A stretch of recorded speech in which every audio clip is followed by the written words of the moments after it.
Buenas, mi nombre es Stephanie Bracamonte y junto con mis compañeros Diego Bravo, Stephanie Brito, María Bruce y Samantha Brown y mi persona estaremos hablándoles sobre los trastornos de la coagulación. Antes de hablar de los trastornos de la coagulación propiamente debemos hablar de la hemostasia. La hemostasia es aquel mecanismo encargado de evitar la trasvasación de la sangre de los vasos cuando se produce una solución de continuidad en la pared del vaso. Es decir, es aquel conjunto de procesos biológicos cuya finalidad es mantener la fluidez sanguínea y la integridad del sistema vascular para evitar la pérdida de sangre tras una lesión. Esta tiene tres pasos, los cuales son la hemostasia primaria, la hemostasia secundaria y la fibrinólisis. La hemostasia primaria, esta tiene que ver con los procesos vasculares y plaquetarios. Es el resultado de complejas interacciones entre proteínas adhesivas de la pared vascular y plaquetas que tienen como resultado la generación de un trombo rico en plaquetas. La hemostasia primaria ocurre en tres fases. La primera fase siendo la de iniciación o adhesión plaquetaria. En esta las plaquetas se van a adherir a las áreas del endotelio dañado en las que existe una exposición del tejido conectivo subendotelial. Este mecanismo de adhesión es altamente dependiente del flujo sanguíneo. Debido a la adhesión plaquetaria, esta va a determinar una serie de cambios morfológicos que van a facilitar la secreción y la agregación plaquetaria. Va a haber una liberación de ADP por las plaquetas adheridas y esta, junto con el endotelio dañado y los hematíes, va a provocar la adhesión de nuevas plaquetas que van a formar así el tapón hemostático primario. La segunda fase, que es la extensión o activación plaquetaria, este es un proceso que se inicia en la superficie de la célula. Va a ocurrir paralelamente al proceso de adhesión, en la cual el sistema de coagulación va a generar pequeñas cantidades de trombina. Esta trombina y el colágeno más la elevada concentración local de ADP van a provocar la degranulación de las plaquetas que están en el tapón hemostático primario. La secreción de sustancias por parte de las plaquetas va a multiplicar la adhesión y la agregación plaquetaria. Esto va a favorecer la coagulación plasmática y va a incrementar el tono vascular y la vasoconstricción. Y la tercera fase, que es la perpetuación o agregación plaquetaria, en la cual también hay una actividad procoagulante. Luego de la activación plaquetaria, la glicoproteína 2B3A va a sufrir un cambio conformacional, en la cual durante este cambio, esta se va a convertir en un receptor de gran afinidad para el fibrinógeno. Este fibrinógeno va a formar puentes entre las plaquetas adyacentes, dando lugar finalmente a la agregación plaquetaria.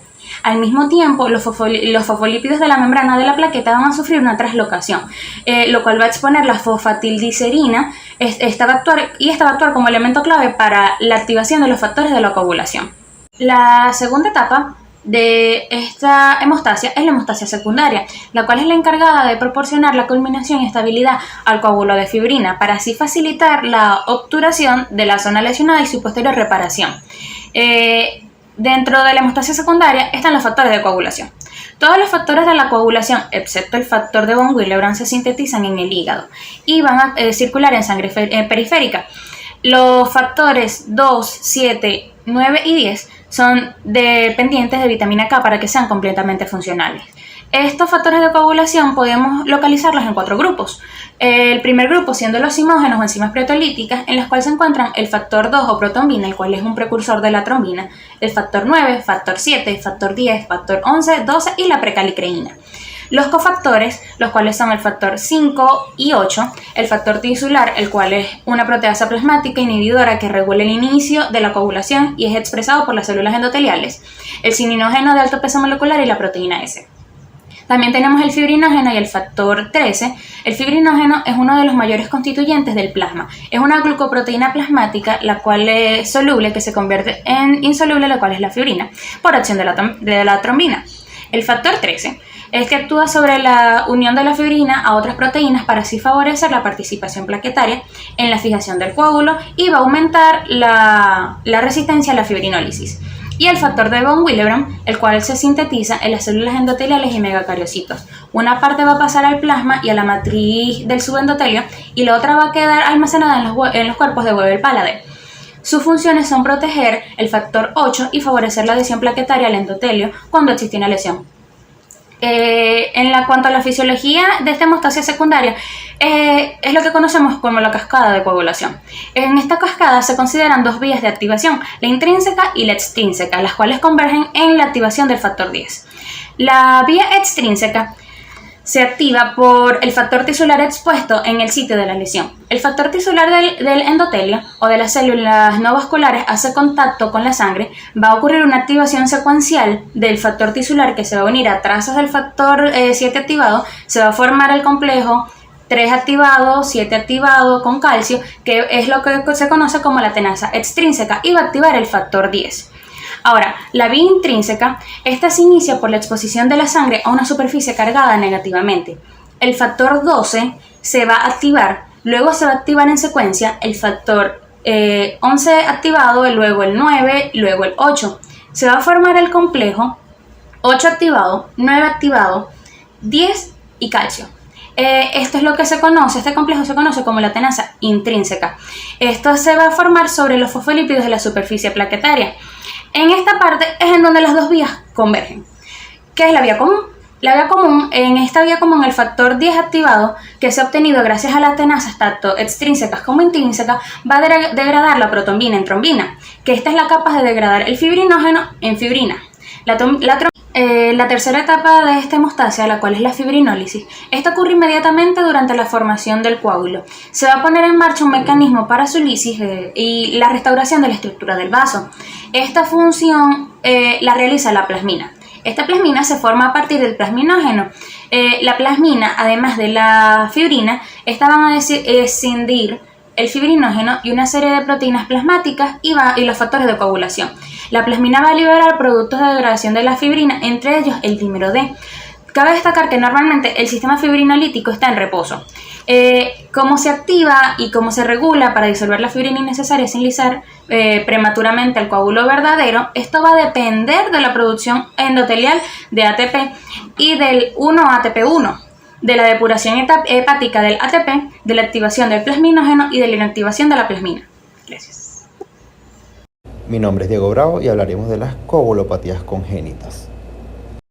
Tenemos la hemofilia, que son coagulopatías hereditarias caracterizadas por la deficiencia funcional o cualitativa del factor 8 o 9 de la coagulación. Factor 8 provocará hemofilia A y factor 9 hemofilia B. Esto debido a un defecto en los genes que se encuentran localizados en el brazo largo del cromosoma X, por lo que constituye una enfermedad que se transmite ligada al cromosoma X.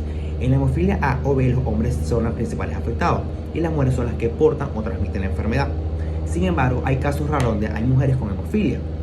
Tenemos que esta es una incidencia de 1 por cada 10.000 habitantes hombres en la hemofilia A y la hemofilia B 1 por cada 40.000 habitantes hombres. Tenemos que la hemofilia A se presenta en el 80% de los casos y la hemofilia B en un 20 o 25% de los casos. Continuamos con la herencia. Debido a la codificación genética de la molécula del factor 8 y del factor 9, esta enfermedad tiene una herencia ligada al cromosoma X. Es decir, las mujeres pasan la enfermedad y los hombres la manifiestan.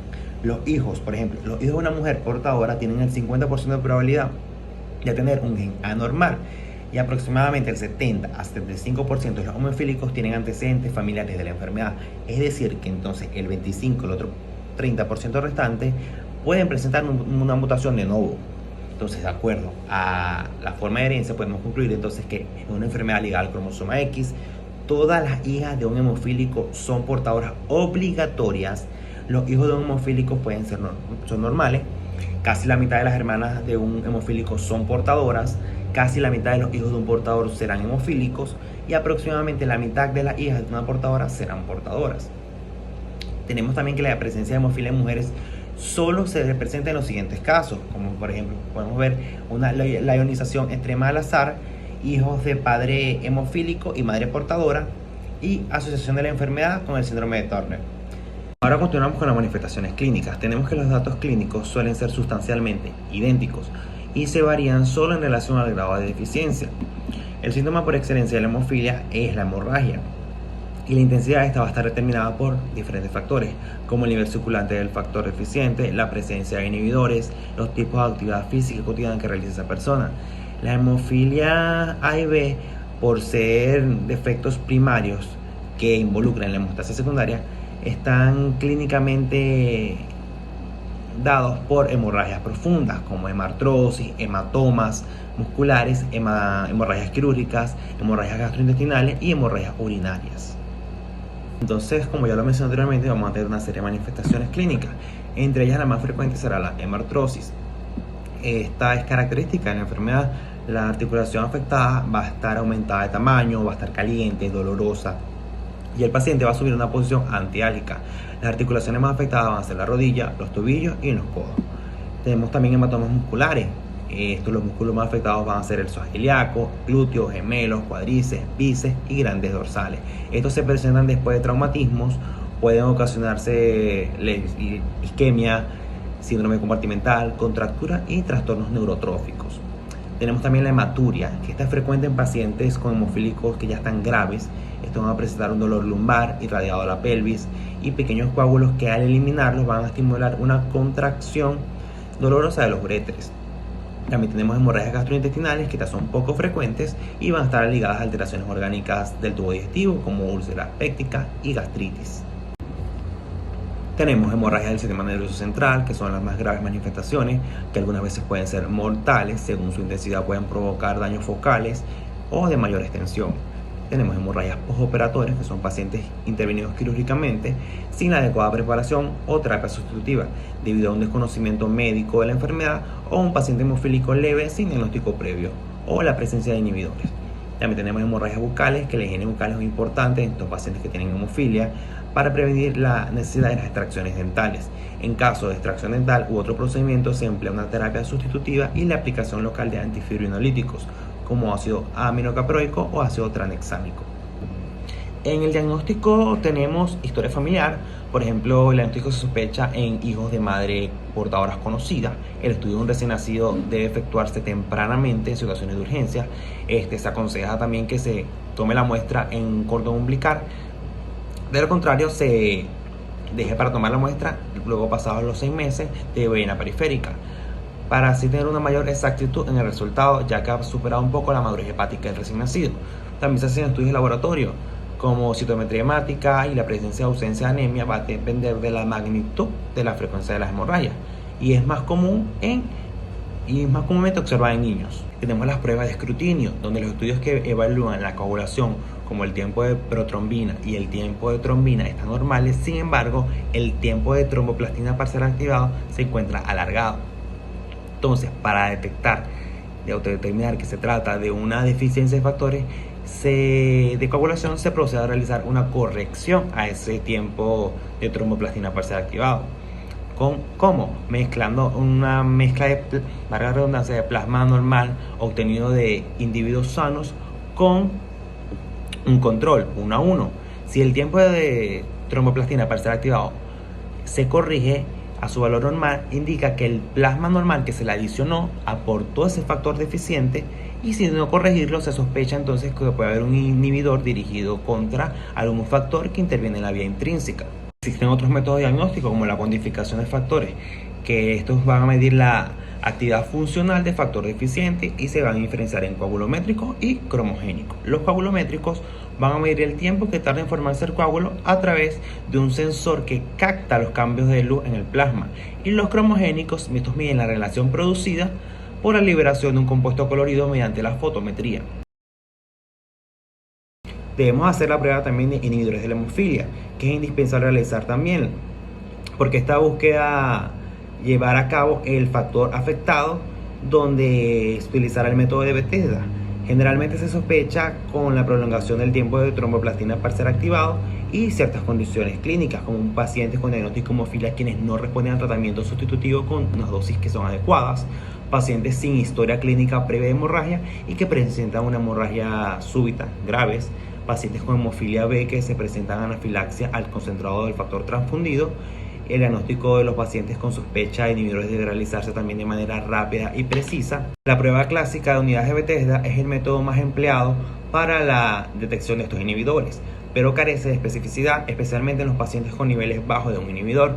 Por tal motivo se recomienda la prueba modificada de Nijmegen. La diferencia entre ambos métodos son dos modificaciones en la prueba clásica, y los objetivos de esta modificación en esta prueba serán evitar falsas positivas con la prueba clásica de unidades de Bethesda y determinar los niveles bajos del inhibidor. En el diagnóstico diferencial debemos diferenciar al resto de las deficiencias hereditarias de los factores de coagulación, de las deficiencias combinadas. La hemofilia A debe diferenciarse de la enfermedad de von Willebrand y de hemofilias adquiridas.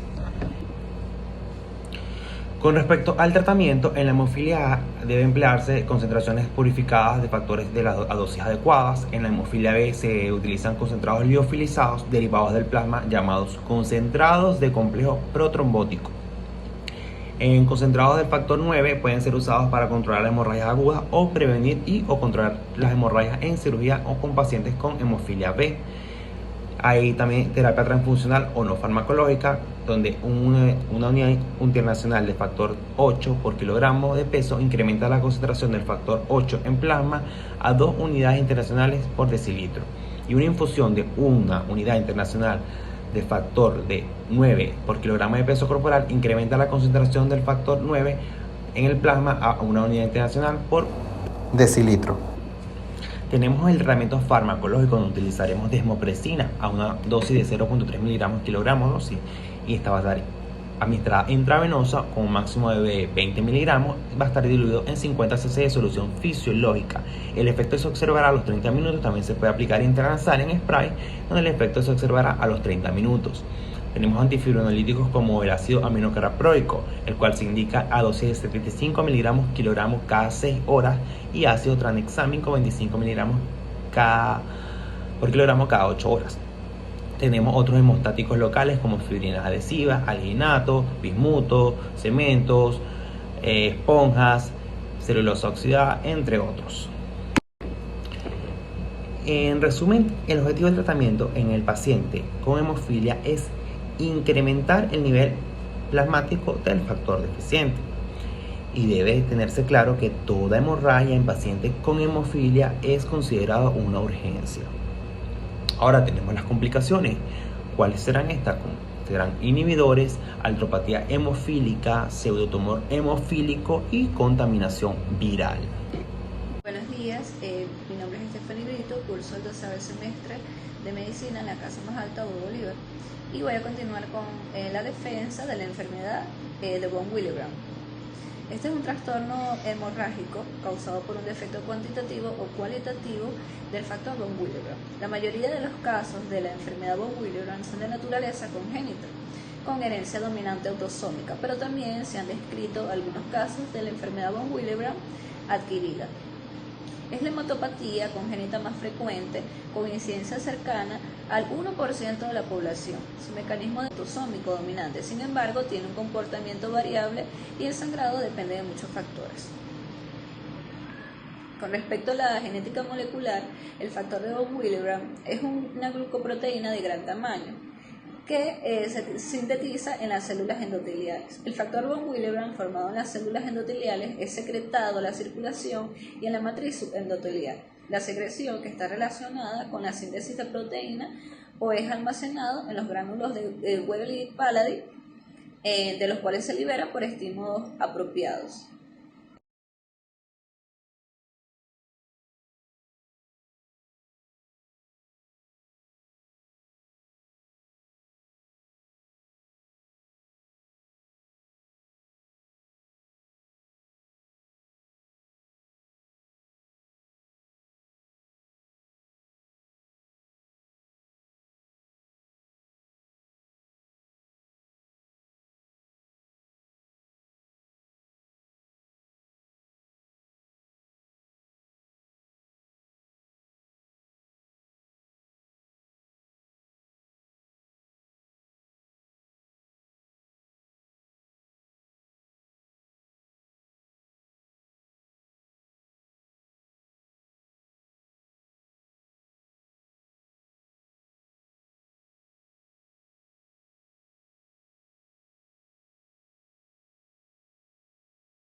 Muchos factores modulan la concentración del factor von Willebrand y los síntomas hemorrágicos. No se han definido todos estos factores, pero incluyen el tipo sanguíneo, el estado hormonal, tiroideo, la raza, el estrés e influencias hormonales.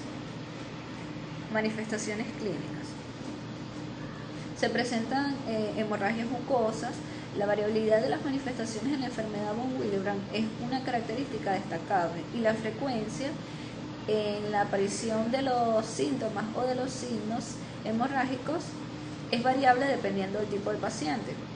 En la población sana se describe epitaxis en un 5,39%, en gingivorragia entre un 7 o un 51%, equimosis entre un 12 o un 24% y sangrado excesivo 0,2 a 2% y menorragia entre un 22 o 44%. La clasificación de von Willebrand se subdivide en tres tipos, que son tipo 1, tipo 2, tipo 3, y en 1994 Sadler propuso el tipo 2 y propuso que este debería subdividirse en cuatro tipos, que son T2A, T2B, T2M y T2N. Pero entre estos tipos, el tipo 1 es el más frecuente y corresponde al 69 a 80%, el tipo 2 de un 15 a un 20% y el tipo 3 de un 5 a un 10%. La actividad del factor von Willebrand no depende solo de su vida media, sino también de su grado de polimerización y de plegamiento. El tipo 1 se caracteriza por déficit cuantitativo del parcial del factor von Willebrand. El tipo 2 se caracteriza por déficit cualitativo del factor von Willebrand. El tipo 2A, disminución de la función del factor von Willebrand, plaqueta dependiente, con ausencia de multímeros de alto peso molecular. El tipo 2B, aumento de la función del factor von Willebrand, plaqueta dependiente, con ausencia de multímeros de alto peso molecular. El 2M, variante cualitativa, con disminución de la función plaqueta dependiente, con presencia de multímeros de todos los tamaños. El tipo 2N, variante cualitativa, con marcada disminución del factor von Willebrand del factor 8. Y el tipo 3, déficit cuantitativo completo del factor von Willebrand. La clasificación de von Willebrand adquirido, este síndrome es similar a la enfermedad congénita en hallazgos de laboratorio, demostrando tiempo de sangrado prolongado y niveles disminuidos del factor 8 y del factor von Willebrand. Ha sido reportado casos asociados con enfermedades mieloproliferativas, enfermedades inmunológicas y tumores. El laboratorio, el recuento de las plaquetas usualmente es normal con ligera trombocitopenia en T2B. El tiempo de sangrado usualmente prolongado, pero puede ser normal en pacientes con enfermedad de von Willebrand tipo 1 y en plaquetas con contenido normal de factor von Willebrand. El tiempo de protonina normal, el PPT, puede estar prolongado y variable en relación al nivel del factor 8.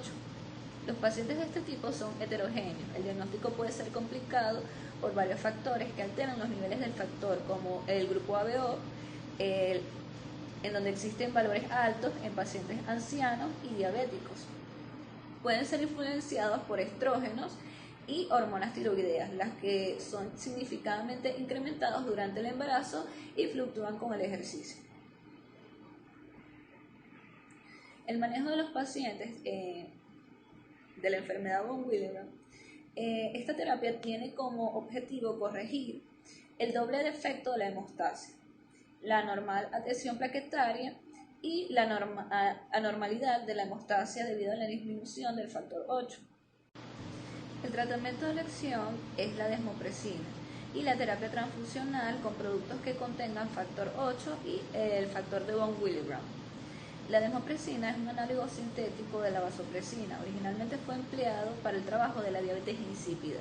La desmopresina incrementa el factor 8 y el factor de von Willebrand, con la ventaja de no tener efectos adversos importantes ni transmisión de enfermedad por este virus. La administración de la desmopresina, las dosis que se administran es de 0,3 microgramos diluidos en 50 ml de solución salina y fundidas en 30 minutos. Este tratamiento incrementa el plasma en el factor von Willebrand y el factor 8, de 3 a 5 veces sobre los valores basales a los 30 minutos, manteniéndose a las 6 o 8 horas. La infusión puede repetirse cada 12 o 24 horas dependiendo del tipo y la severidad de la hemorragia. Gracias. Hola, mi nombre es María Bruce y a continuación les estaré hablando acerca de la deficiencia combinada del factor 5 y del factor 8. Este es un trastorno hemorrágico hereditario que se caracteriza por la disminución de los niveles normales tanto del factor 5 como del factor 8, provocando una alteración en lo que es el sistema de coagulación y de tal forma que el coágulo de sangre no se forma. Este es un trastorno autosómico recesivo que se puede presentar tanto en hombres como en mujeres. Este provoca un defecto genético, o sea, este defecto genético ocasiona la disminución de la capacidad de transportar el factor 5 y el factor 8 desde la célula hacia el torrente sanguíneo. Este déficit combinado de factor 5 y factor 8 está provocado por una alteración en el gen LMAN1 en el cromosoma 18 o en el brazo largo del cromosoma 21, o bien del gen MCFD2 en el cromosoma 2. En cuanto a la sintomatología del paciente, va a presentar hemorragias cutáneas, periodos menstruales abundantes prolongados, hemorragias bucales, ya sea después de la cirugía o extracciones dentales, después de extracciones dentales. También van a presentar hemorragias posteriores a la circuncisión y hemorragias anormales, ya sea durante o después de lesiones, cirugía o partos. En cuanto a los hallazgos de laboratorios, vamos a tener la presencia del tiempo de protrombina y el tiempo de tromboplastina parcial activado prolongados, siendo el TTPA proporcionalmente largo. Los niveles de factor 5 y factor 8 se van a encontrar entre 5 y 20 unidades internacionales de decilitro. La dosificación de fibrinógeno se encuentra normal y va a haber ausencia de anticoagulante circulante. En cuanto al tratamiento, está indicado el plasma fresco congelado para aumentar los niveles de factor 5 y estos alcancen niveles superiores a 25 unidades de decilitros internacionales. También está indicado concentrados de factor 8 para aumentar los niveles a 25 unidades internacionales de decilitros para cirugías menores y 50 unidades de decilitros para cirugías mayores o episodios hemorrágicos. También está la indicación de suplementos orales de hierro y ácido fólico después de los episodios. En cuanto a las coagulopatías adquiridas, vamos a hablar principalmente de la coagulación intravascular diseminada. Este es un trastorno debido a la activación del sistema hemostático en respuesta a estímulos diversos.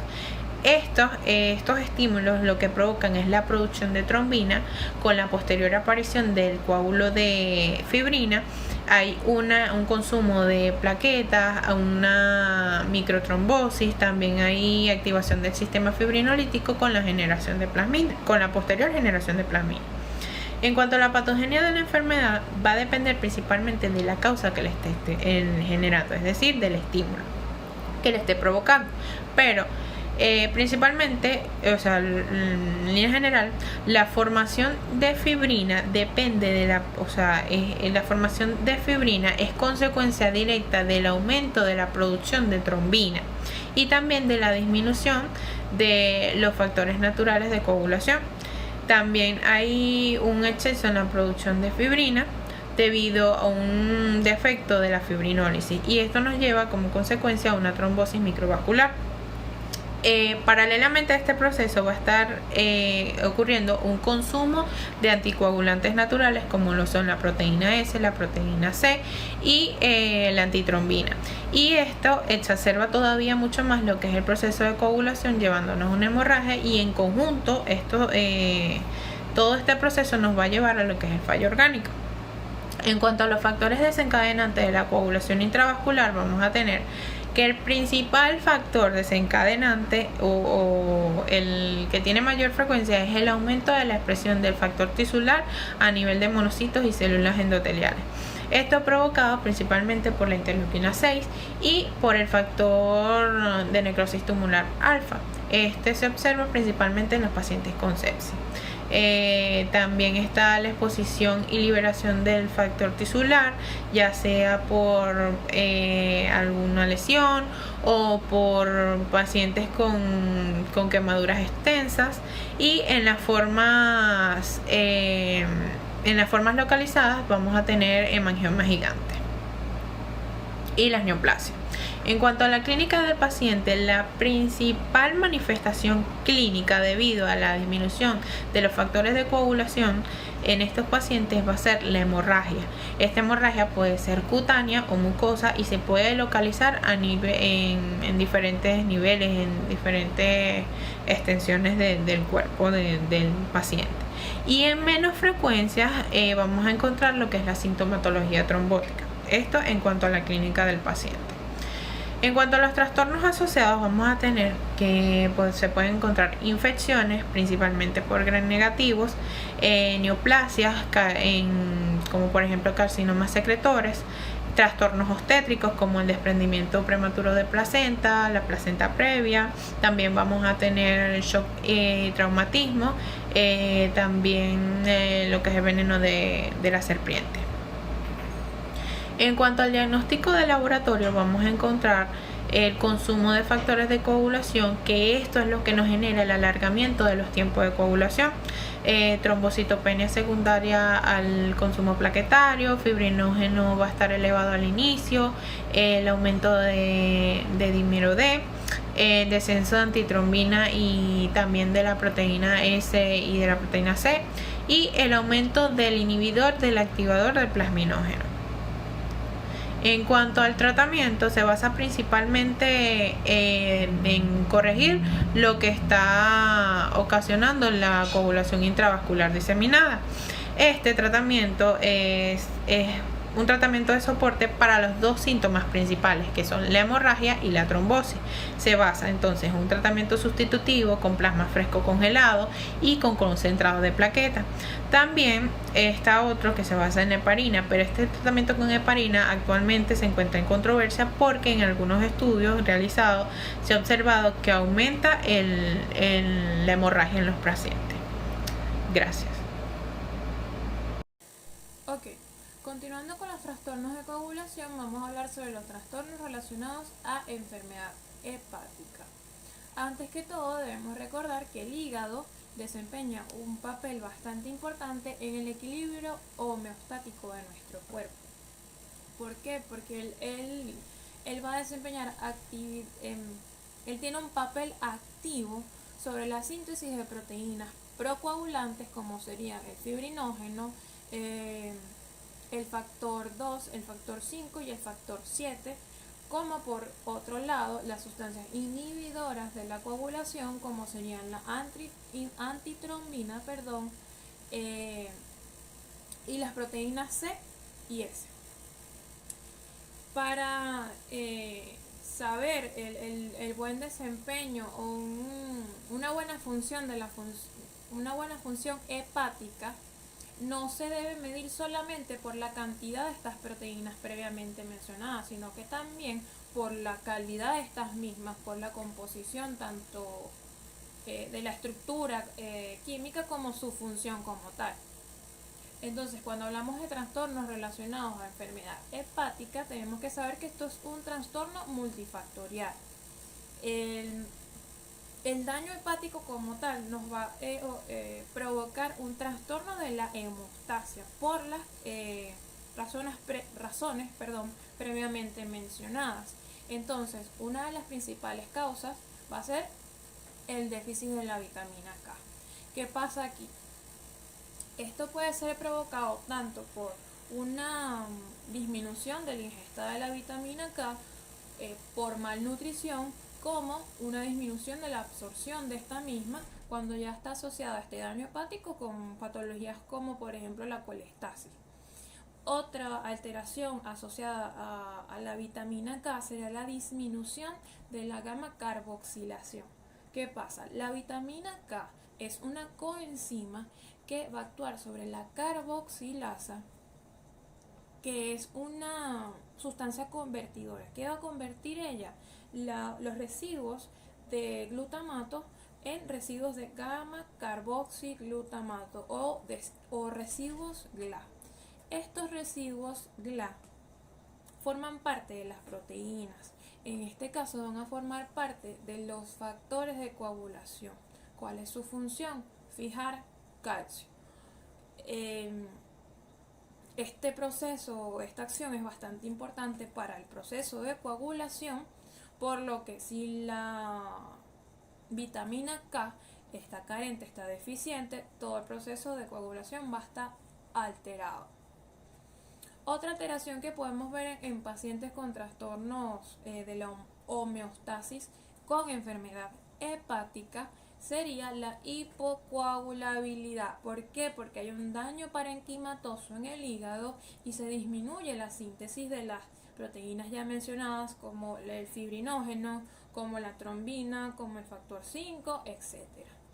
Entonces el paciente entra en un estado de hipocoagulabilidad porque estas son sustancias procoagulantes y se encuentra propenso a hemorragias. La disfibrinogenemia, ¿qué pasa aquí? El fibrinógeno puede estar afectado tanto cuantitativamente como cualitativamente. Generalmente en las disfibrinogenemias lo que va a estar alterado es la calidad del fibrinógeno, por lo que el fibrinógeno puede estar en valores cuantitativamente normales, pero no es deficiente, no es funcional. Seguimos con la hiperfibrinólisis. En este caso no es más que la reducción de la síntesis de antifibrinolíticos, como por ejemplo el alfa-2 antiplasmina, o también hay una disminución del aclaramiento de activadores como son el activador de plasminógeno tisular. Entonces, por ejemplo, en la alfa-2 antiplasmina, esta es una inhibidora de la plasmina, la cual a su vez actúa como fibrinolítico. Entonces, como no va a estar inhibida, esta, por ejemplo, en la alfa-2 antiplasmina, esta es una inhibidora de la plasmina, la cual a su vez actúa como fibrinolítico. Entonces, como no va a estar inhibida, esta plasmina va a seguir realizando su acción sin parar, destruyendo todos los coágulos presentes en sangre, causando hipocoagulabilidad y sangrado posterior. Con respecto a la trombocitopenia, bueno, en casos de hepatitis virales o en casos de hepatitis alcohólicas, en el paciente va a haber una inhibición directa tanto en la megacariocitopoiesis como en la trombocitopoiesis. Entonces tenemos una trombocitopenia. Por otro lado, en enfermedades hepáticas más avanzadas, como sería la cirrosis hepática, ya puede haber, aparte del hígado, puede haber compromiso del vaso. Entonces podemos tener un secuestro plaquetario esplénico por el hiperesplenismo que está presentando el paciente. Continuando con el diagnóstico, en la siguiente diapositiva vamos a ver que en los laboratorios vamos a tener PT y PTT alterados. Van a estar prolongados estos tiempos, lo cual lo podemos traducir como un déficit de protrombina o de factores 9, de factores 10 o factores 5. Y también podemos tener un tiempo de trombina prolongados, pero esto depende del nivel de lesión del hígado. En enfermedades avanzadas como la cirrosis hepática, como la hepatitis fulminante, vamos a ver disminución de fibrinógeno. Pero por lo contrario, cuando tenemos un fibrinógeno normal y un producto de degradación de porfirinas y fibrinógeno normales, con tiempo de trombina prolongados, vamos a observar lo que es la disfibrinogenemia que le estaba comentando anteriormente, en donde fibrinógeno va a estar normal, pero lo que va a estar alterado es su función. Y tenemos que ver es más que todo el tiempo de trombina para sospechar en esta alteración o este trastorno de coagulación. Cuando vemos que el paciente tiene disminución del factor 5, debemos sospechar en que hay una alteración del hepatocito. ¿Por qué? Porque el factor 5 es exclusivamente sintetizado en el hepatocito. por lo que el paciente puede tener una insuficiencia hepatocítica. Aunado a esto, en caso de que el factor 5 esté en valores normales y el factor 7 esté bajo o disminuido, podemos sospechar de que estamos en presencia de deficiencia de vitamina K. Continuando con la siguiente diapositiva, vamos con el tratamiento. La vitamina K la vamos a reservar exclusivamente cuando se trate de déficit de vitamina K. ¿Cuál sería la dosis? 10 miligramos por kilogramo, tanto vía oral como endovenosa, por 3 días. La vía intramuscular está contraindicada por riesgo de formación de hematomas, ya que tenemos una alteración de la coagulación. Crioprecipitados los vamos a utilizar cuando las concentraciones de fibrinógeno estén menores a 100.000 miligramos por mililitro y a dosis de una bolsa o una unidad de crioprecipitados por cada 10 kilogramos de peso. Es decir, en un paciente que pese 60 a 70 kilogramos vamos a usar de 6 a 7 bolsas. Concentrados plaquetarios lo vamos a reservar exclusivamente cuando haya un sangrado activo o cuando las plaquetas estén menores a 10.000 a 20.000 y en caso de profilaxis cuando las plaquetas estén menores a 50.000. ¿Qué dosis? La misma del crioprecipitado, una unidad por cada 10 kilogramos de peso. Y con esto culminamos el seminario. Muchas gracias por su atención y que tengan buen día.